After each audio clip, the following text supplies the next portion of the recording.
सभी भैया बहनों को नमो नमः। आज हम सप्तम पाठ सुभाषितानी का हिंदी अनुवाद देखेंगे। सर्वा विद्या पुरा प्रोक्ता संस्कृते ही महर्षिभिः तद्निधे सेव्य संस्कृतम कामधेनुवत्। इसका मतलब होता है, महर्षियों ने पहले ही कहा है कि सारी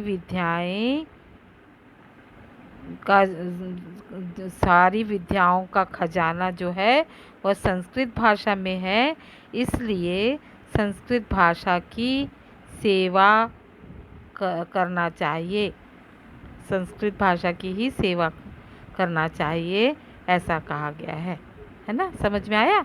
सर्वा विद्या पुरा प्रोक्ता, सारी विद्या पूरा प्रोक्ता यानी पहले ही कहा गया है। संस्कृते ही महर्षियों ने कहा है कि सभी विद्या जो है वह पहले से ही कहा गया है कि सभी विद्याओं का खजाना संस्कृत में है, इसलिए कामधेनु के समान संस्कृत की सेवा करनी चाहिए।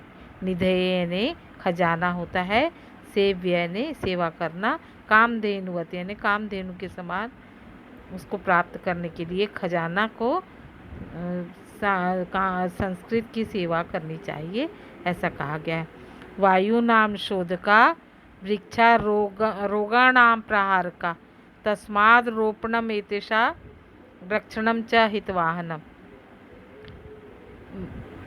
जो वृक्ष होते हैं वह वायु को शुद्ध करते हैं, रोगाणाम प्रहार का, रोगों को दूर भगाते हैं, तस्मात् इसलिए, रोपणम एतेषा इसका रोपण करना चाहिए, लगाना चाहिए, रक्षणम च हितवाहनम और रक्षा करनी चाहिए, ये प्राणियों के लिए हितकारी हैं, ऐसा कह रहे हैं। इसमें अर्थ लिखा हुआ है, फिर मैं आप लोग को समझा दे रही हूँ।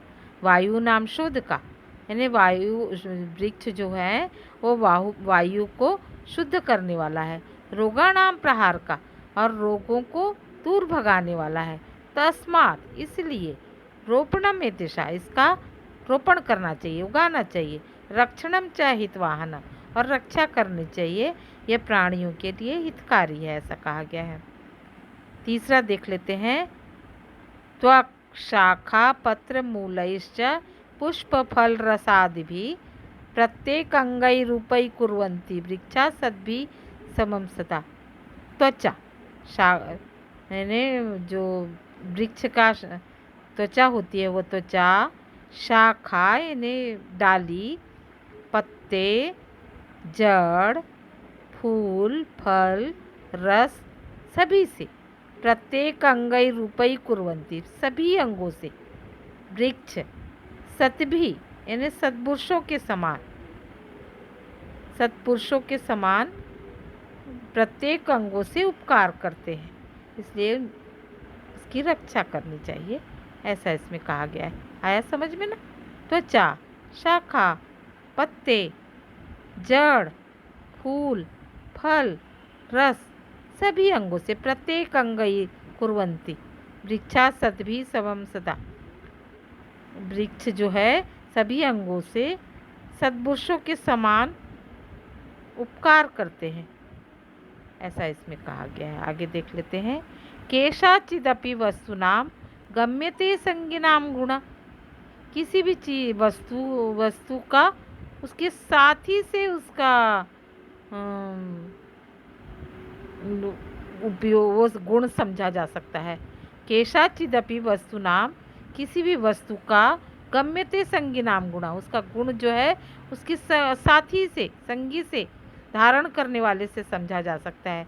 वैद्यानापित हंत्रिणाम हस्तेषु छुरिका यथा, जैसे वैद्य, नाई और हत्यारा तीनों के हाथ में छुरी है, मगर उसका गुण, छुरी का गुण अलग अलग है तीनों के हाथ में, उनके धारण करने वाले के हाथ से पता चलता है कि उसके कैसे गुण है ना। आया हो समझ में? यच्छक्य ग्रसितुम शस्तम ग्रस्तम परिणेच यत हितम च परिणामे यत दाध्य भूतिम इच्छिता। भूति यानी वैभव होता है, यच्छक्य जिसको खाने में, पचाने में हितकारक होता है।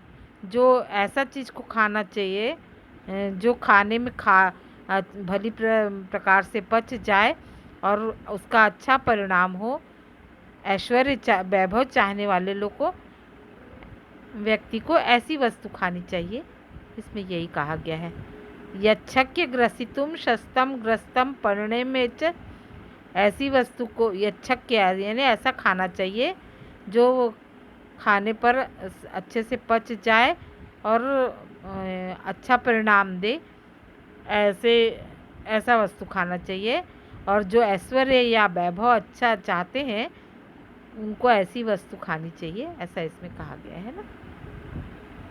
अनंतम पारम किलम शब्द शास्त्रम स्वल्प तथा तर्थायुर्वहश्च विघ्ना शारंतो ग्राह्यन्नपास्य फल्गु हंस यथा क्षीरम वायु मध्यात्। इसका मतलब होता है जो शास्त्र है उसका कोई पार नहीं, कोई अंत नहीं। पार नहीं है का मतलब अंत नहीं है।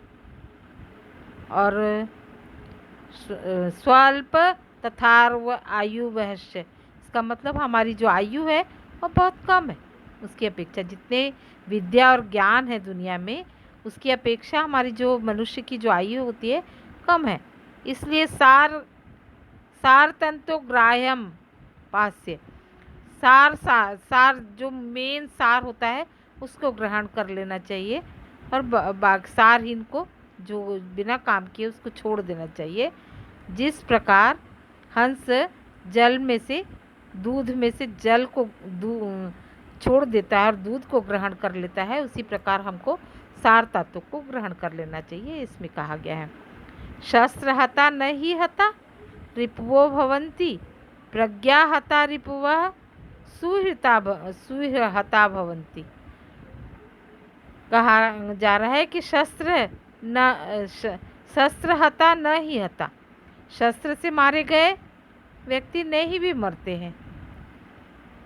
प्रज्ञा हता तु रिपुवा सुहृता भवन्ति, मगर जो बुद्धि से मारे गए शत्रु वास्तव में मारे जाते हैं।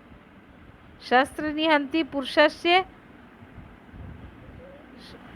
जो शस्त्र से जो शत्रु मरकर मात्र शरीर ही नष्ट होता है। शस्त्र से निहंति पुरुषस्य, शस्त्र से मारे गए व्यक्ति का शरीर ही केवल नष्ट होता है, मगर बुद्धि कुलंच विभंच यशश्च हंति, मगर बुद्धि से मारे गए व्यक्ति का वंश कुल वैभव यश सब कुछ खत्म हो जाता है।